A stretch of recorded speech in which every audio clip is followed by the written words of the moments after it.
our bet was you open this up, you let Americans travel down there, you let Americans invest there. This place that's 90 miles from Florida is going to change. Cubans' lives will get better. And then ultimately, we're not going to be the ones to determine it. We're not going to be the ones to pick the next leader of Cuba, but we think that will work better than what we've been doing for 60 years. Trump came in, he over time, with the urging of Marco Rubio in the first term, basically rolled back all of the opening in terms of like travel and, investment and things like that. They kept the embassies open. So the diplomatic relations piece remained.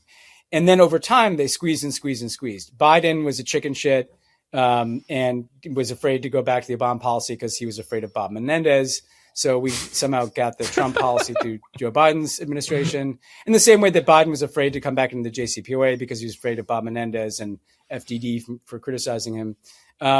So that's great. Good thing that we knew that Bob Menendez was a great moral arbiter, as we saw, and it was important to kind of let him.